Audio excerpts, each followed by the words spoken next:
Assalamualaikum warahmatullahi wabarakatuh. Perkenalkan, nama saya Suci Dwi Putri dari Program Studi Tadris Bahasa Indonesia kelas 3B Universitas Islam Negeri Fatmawati Soekarno Bengkulu. Di sini saya akan mendongeng tentang monyet dan kura-kura untuk melengkapi tugas mata kuliah keterampilan berbicara dengan dosen pengampu Bapak Hendro Ade Saputra MPD. Pada suatu hari, terdapat hutan yang begitu indah. Pohon dan bunga tumbuh subur. Udara yang sangat bersih, burung berkicau dan semua hewan hidup bahagia. Di dalam hutan ini juga hidup seekor monyet dan kura-kura. Tak ada yang menyangka bahwa kedua hewan yang sangat berbeda ini dapat bersahabat sejak lama. Karena telah lama berteman, membuat monyet suka menjahili kura-kura. Seperti biasa, hari ini pun aku akan menjahili si kura-kura, sama seperti kemarin-kemarin dan kemarinnya lagi. Aduh, sebentar tunggu aku, kata monyet yang pura-pura terjatuh. Hei, kenapa kamu monyet? Kamu jatuh lagi. Sungguh ceroboh sekali kamu ini, kata monyet sambil menengok ke belakang. Aduh, maafkan aku, tapi kakiku sakit sekali nih. Sulit buat berjalan. Kamu pulang saja duluan. Aku akan duduk di sini sebentar, jawab monyet yang berbohong. Apa boleh buat? Naiklah ke punggungku dan akan kugendong kau. Jika tidak bergegas pulang, nanti keburu malam. Perjalanan kita masih jauh, kata kura-kura merasa iba. Bolehkah? Terima kasih. Maaf sebelumnya ya kura-kura, karena aku terus-menerus merepotkanmu, jawab monyet. Santai saja, kita kan sahabat. Sudah sepantasnya aku menolongmu, kata kura-kura. Kamu memang sungguh baik hati. Tempurungmu juga memang nyaman. Aku suka sekali naik ke tempurungmu, kata monyet sambil naik ke tempurung kura-kura. Begitulah si monyet yang selalu saja jahil dan memanfaatkan kebaikan hati kura-kura. Sampai hari ini pun dia terkikik geli sambil naik ke atas tempurung sahabatnya tersebut. Monyet tidak sedikit pun merasa kasihan pada kura-kura yang kelelahan karena harus menggendongnya setiap hari. Pada keesokan harinya, si monyet memiliki rencana yang sangat bagus. Kura-kura, lihatlah apa yang aku pegang ini, kata monyet sambil menunjukkan bibit di tangannya. Apa itu? Batang pisang? Tanya kura-kura heran. Benar, tapi ini bukan batang pisang biasa. Ini adalah bibit pohon pisang, jawab monyet. Apa bedanya? Kata kura-kura semakin penasaran. Kamu ini, dengarkan aku baik-baik ya. Aku punya ide. Bagaimana kalau kita menanam pohon pisang supaya tidak perlu capek-capek berjalan mencari makanan? Kalau kita menanam pisang, kita tidak perlu lagi keliling hutan untuk mencari makan, usul monyet.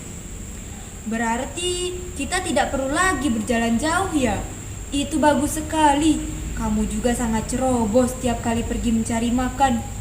Kamu selalu saja terjatuh dan aku harus menggendongmu, kata kura-kura. Kamu benar. Aku tidak akan merepotkanmu lagi. Ayolah, aku punya 2 bibit, 1 milikmu dan 1 milikku, kata monyet. Baiklah, terima kasih, ungkap kura-kura. Keduanya menggali tanah dengan semangat untuk menanam bibit buah pisang tersebut. Namun, monyet dan kura-kura menunjukkan cara yang berbeda saat menanamnya.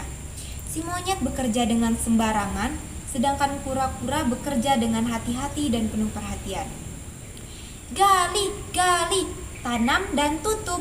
Tutup tanah, tutup tanahnya, pendam semuanya, pendam bibitnya, kata monyet dengan bersemangat. Kamu harus menanam bibitmu dengan benar ya. Lihatlah aku, gali lubang, masukkan bibitnya, dan tutup kembali dengan benar.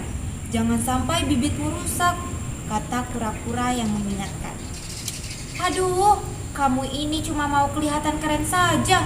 Asalkan ketimbun tanah, semua bibit pasti tumbuh, kata monyet yang sembrono. Baiklah, terserah kamu saja, kata kura-kura menjawab. Setelah seharian bekerja keras, kedua bibit itu pun berhasil ditanam. Satu bibit ditanam dengan rapi, dan satu lagi ditanam dengan asal-asalan. Pada keesokan harinya, si kura-kura terlihat rajin menyirami pohon pisangnya.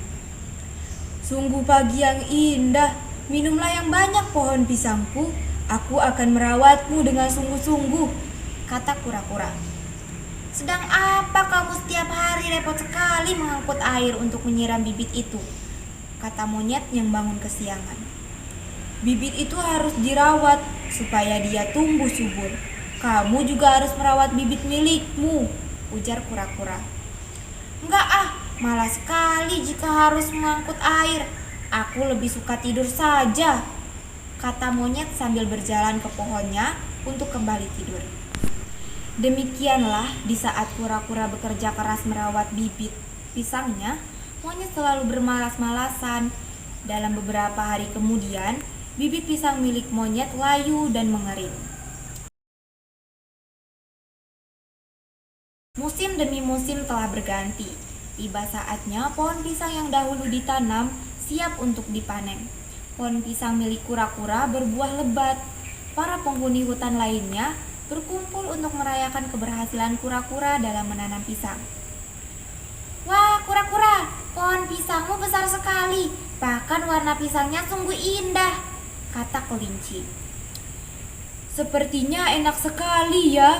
Kalian boleh ikut makan bersamaku, jawab kura-kura. Wah, terima kasih kura-kura, kata kelinci. Kamu memang baik sekali, ucap burung. Sementara itu, pohon pisang milik monyet sama sekali tidak tumbuh. Mengapa pisang milikku tidak tumbuh? Aku pasti salah memberikan bibit ke kura-kura. Bibitku pasti bibit yang jelek. Sungguh memalukan sekali, bisa-bisanya aku kalah dari kura-kura, kata monyet yang kesal. Monyet pun akhirnya mengunjungi tempat kura-kura menanam pisangnya. Ia pun merasa iri karena banyak penghuni hutan yang menghampiri pohon pisang milik kura-kura. Kali kura-kura dan teman-temannya, mereka pasti pesta pora hari ini, kata monyet yang iri. Tapi siapa bilang aku tidak bisa makan pisang? Akulah monyet si banyak akal. Akhirnya, setelah merencanakan sesuatu, monyet mengunjungi kura-kura. Hai kura-kura, wah pohon pisangmu tumbuh dengan baik ya. Punyaku layu, kata monyet sambil terkikik. Itu karena aku rajin menyirami dan merawatnya, jawab kura-kura. Iya ya, aku memang salah karena tidak mendengarkan nasihatmu. Tapi kura-kura, bagaimana kamu memetik buah pisang itu? Atau kamu bisa memanjatnya? Kata kura-kura dengan licik. Itulah yang sedang kami bicarakan. Kami semua tidak bisa memanjat. Sedangkan paruh burung yang terlalu kecil tidak akan bisa membuat pisangnya jatuh, kata kura-kura. Benar, sayang sekali kamu tidak bisa memanjat, ujar kelinci. Karena para penghuni hutan merasa bingung, kelinci akhirnya memberikan saran untuk merobohkan pisangnya. Namun, monyet langsung menghentikan ucapan kelinci. Jangan, nanti pisangnya rusak jika kalian merobohkan pohonnya, kata monyet. Tapi kami tidak punya cara lain, jawab burung bersedih. Aku ada ide bagus. Kuharap kalian bisa menerima ide ini ya. Bagaimana kalau aku bantu memetik pisang-pisangnya itu untuk kalian? Aku ini kan jago memanjat. Dan kalian tahu kan kalau adalah raja memanjat. Bagaimana? Bagus kan ideku kura-kura? Tanya monyet. Ide yang sangat bagus. Tidak ada salahnya menerima kebaikan hati monyet, kata kelinci. Aku juga setuju. Tentu saja, kata burung. Terima kasih atas bantuanmu. Nanti kami akan memberimu beberapa buah pisang sebagai ucapan terima kasih, kata kura-kura yang percaya pada monyet. Oke, semua setuju ya. Aku akan memanjatnya. Kalian santai saja dulu di bawah, kata monyet sambil menggapai pohon pisang milik kura-kura. Si monyet mulai memanjat pohon pisang itu karena keterampilannya. Dalam 12 lompatan saja, dia sudah sampai di atas. Wah, kelihatan enak ini, kata monyet sambil menjilat bibirnya tanda ia mulai lapar. Hei kawan, aku akan coba cek satu pisang dulu ya. Dari warnanya sih kelihatan enak, tapi kita tidak tahu apa rasa sebenarnya, kata monyet. Sebelum melemparkan buah pisangnya, monyet pun memetik satu untuk dirinya sendiri. Wah, ternyata tidak enak. Coba aku cari yang lain ya. Kalian tunggu sebentar, kata monyet yang mulai membuka beberapa pisang. Pisangnya benar-benar tidak enak, rasanya pahit. Tunggu sebentar, akan aku cicipi yang lainnya ya, kata monyet. Kura-kura dan para penghuni hutan lainnya yang melihat monyet akhirnya merasa kesal. Mereka menyadari bahwa monyet sudah menipu mereka. Tapi kamu sudah banyak sekali memakannya, masa semuanya tidak enak, kata burung. Kalian kan tidak memanjat, kalian harus percaya padaku, kata monyet. Semakin lama, kura-kura dan penghuni hutan mulai merasa jengkel dengan perbuatan monyet yang egois. Sepertinya monyet menipu kita. Dia sudah menghabiskan hampir setengahnya dan selalu bilang tidak enak, kata kelinci. Iya, si monyet memang selalu saja berbuat suka hatinya, kata burung yang setuju dengan kelinci. Aku tidak bisa diam lagi. Ayo kita robohkan pohon pisang ini, kata kura-kura. Kelinci dan burung kemudian memanggil beberapa kawanan hewan lainnya. Ada kancil, bebek, babi, rusa, dan masih banyak lagi yang datang. Mereka semua mendorong pohon pisang itu bersama-sama.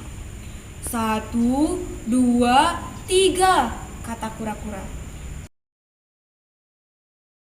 Tak lama pohon itu bergoyang dengan hebat. Apa yang kalian lakukan? Teriak monyet yang panik. Kami akan menjatuhkanmu. Ini balasan karena kamu telah menipu kami, kata kura-kura. Tidak kura-kura, tolong aku. Aku kan sahabatmu. Tolong aku, kata monyet yang terjatuh. Kali ini kamu sungguh keterlaluan, monyet. Sahabat itu saling menolong, bukannya memanfaatkan, kata kura-kura. Sudah kura-kura, kita pergi saja dari sini. Kita mencari makan di tempat lain, kata kelinci. Aduh, kepalaku pusing sekali, kata monyet sambil memegang kepalanya yang kesakitan. Sungguh malang nasib monyet ini. Ia jatuh tertimpa pohon pisang dan tidak ada yang menolongnya. Semua pisang yang jatuh juga hancur, sehingga tidak bisa lagi dimakan oleh monyet.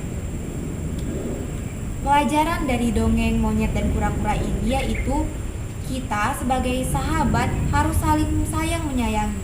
Tidak boleh berbuat curang dan berbuat jahat, karena hal itu bisa membuat teman kita sedih dan marah. Akhirnya persahabatan kita bisa rusak dan sahabat kita pergi meninggalkan kita. Sekian penyampaian dongeng dari saya. Saya akhiri, wabillahi taufiq wal hidayah. Wassalamualaikum warahmatullahi wabarakatuh.